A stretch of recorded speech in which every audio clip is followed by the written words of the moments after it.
Hi, good day everyone. Before I begin, let me introduce myself and my group members. My name is Ishani Murali, along with Lisha Subramaniam, Dineshwari Ravichandran, Gopikamal Sundramurthy, and Tasitaran Narayanan. We are from Group 15. Today we are going to present on our child. Introduction. What is child abuse? Child abuse is when someone, whether through action or failing to act, causes injury, death, emotional harm, or risk of serious harm to child. Child abuse includes the following conditions: physical abuse, sexual abuse, emotional abuse, and neglect. Child abuse is not a physical violence direct against a child. It is any form of maltreatment by an adult which is violent or threatening for the child. This includes neglect.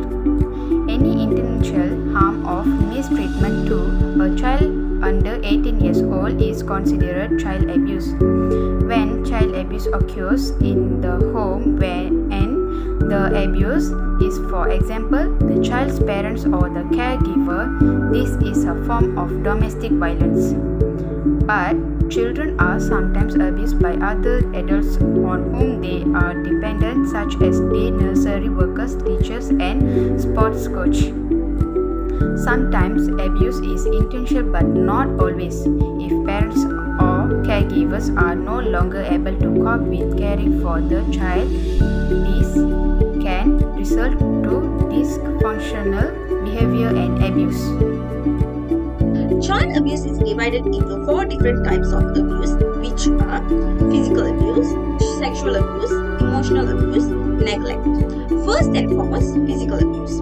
Physical abuse happens when a child has been hurt or injured, and it is not an accident. Physical abuse does not always leave visible marks or injuries. Physical abuse can include hitting with a hand, stick, strap, or other objects, shaking, choking, smoothing, throwing, burning, biting, poisoning, using physical restraints. Secondly, sexual abuse. Child sexual abuse happens when an adult, teenager, or child uses their power or authority to involve another child in sexual activity. The activity is intended to satisfy or gratify the needs of the adults or another child who by age or development is in a position to assume responsibility and trust. Include inducement or coercion of a child in any unlawful sexual activity, commercial exploitation through prostitution or production of pornography materials. Thirdly, emotional abuse. Emotional abuse happens when a child is treated in a way that negatively impacts their social, emotional, or intellectual development. Emotional abuse can be caused by rejection, name-calling, teasing or bullying, yelling, criticism, isolation, or locking the child up for an extended period, and exposure to domestic and family violence. Experiencing domestic and family violence can also lead to emotional harm. The child who experiences violence at home is at greater risk of not having their basic needs met, including their protection and care needs. Domestic and family violence can affect a child's emotional well-being and development, teach them that violence is a solution to problem, and cause post-traumatic stress disorder. Lastly, neglect. Neglect happens when a child's basic needs are not met, affecting their health and development. Basic needs include food, housing, and clean living conditions. Healthcare. Adequate clothing, personal hygiene, adequate supervision. Permitting the child to consume alcohol, use or use drugs. Consider cultural values, standards of care, and level of poverty before reporting as neglect. Thank you. Next, I will pass to Dineshwari. Thank you, Ishani. My name is Dineshwari Ravichandran. Factors of child abuse. The factors of financial constraints, family crisis, character and disobedience of the children, also called living children, surroundings of the home, conflict with neighbors, or lack of social support, parents' mental illness, and influence of alcohol. There are 3 groups of factors. First, child factors. The child's age physical, mental, and emotional and social development may increase susceptibility to abuse and neglect. Given their size, early development status, and need to constant care, infants and young children are more vulnerable to certain types of maltreatment, including abusive, trauma, and physical or medical neglect. Second, parenting methods and household factors. The attitudes of the parents, family structure, and approach to raising the children are all potential risks for abuse and neglect. Domestic violence is a frequent contributor to child maltreatment. In 30% to 60% of families where supposed abuse involve mistreatment of their child also occurs. Finally, community and environment factors. The child neighborhood conditions such as low socio-economic status, presence of violence in his or her vicinity, and social attitudes can place the child at greater risk of maltreatment. Poverty can add to the probability of abuse and neglect. If this condition is added to other risk factors including depression, substance abuse, and social isolations, the chances of maltreatment increase. Other factors occurring simultaneously, parent and child characteristics, family situations, community violence, and condition increase the risk as well. Child abuse isn't limited to one race, ethnic group, gender or age group, or social or economic status. Additional risk factors include a history of abuse or neglect as a child, physical or mental illness, family crisis or stress, unemployment, family isolations, and individual parenting skills. An abused child may exhibit signs of guilt, shame, or confusion. If the abuse involves a parent, relative, or family friend, it is likely he or she will be afraid to tell anyone about the maltreatment and develop a noticeable fear or discomfort when around parents, adult caregivers, or family friends. It is vital to be warned the alert signs for red flags. Next, I pass to Gopika. Thank you, Dinesh. I am Gopika Ambal from batch 22A. Would like to explain about the prevention of child abuse. First, take a time out. Stop if you begin to act out frustration or other emotionally, physically. Second, find someone to talk with or watch or your kids while you take a walk. Call a child abuse prevention hotline if you are worried you'll hit your child.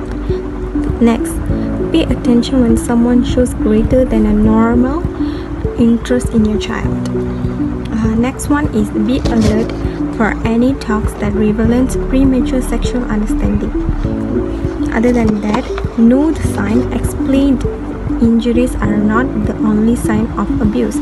Depression, fear of certain person or place, anxiety, difficulty trusting others or making friends, sudden change in eating or sleeping patterns, inappropriate sexual behavior, poor hygiene, secrecy, and hostility are often signs of family problems and may indicate a child is being negligent or physically, sexual, emotionally abused. Okay. The next one is report abuse. Be prepared by saving the child abuse hotline number.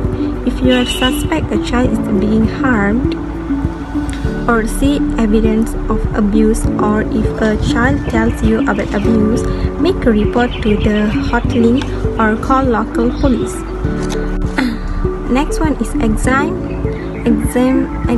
your behavior. Abuse is not just a physical. Both words and action can affect deep, lasting wounds. Lastly is education. Educate yourself or others. Talking to your family, friends, co-workers, and neighbors in your community can be effective in preventing child abuse and negligence. Thank you. I will pass to Tassie. Child abuse is doing something or failing to do something that results in harm to a child or puts a child at risk of harm. Child abuse can be physical, sexual, or emotional. Neglect or not providing for a child's needs is also a form of abuse.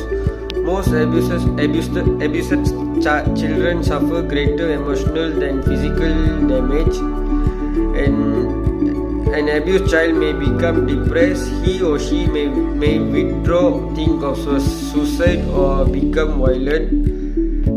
An older child may use drugs or alcohol, try to run away to abuse others. 3,385 child abusers case up to September 2020, lower than previous years. How to prevent child abuse in the society is raise awareness. As the adage goes, knowledge is power.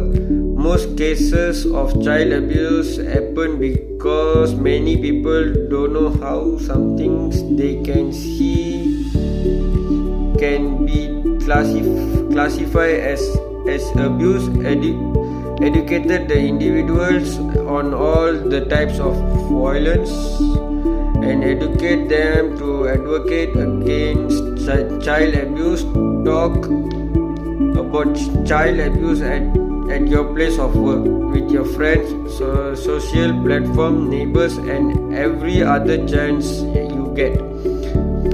After that, organize and encourage people to participate in campaign. There are many institutes that have the potential of campaign and be here. They just request some to lead them and encourage them to join in. Talk to religious leaders, political leaders, activity celebrities, schools, and etc. Finally, meet and organize child abuse prevention movement in your city or community. It starts small and finally spread nationally.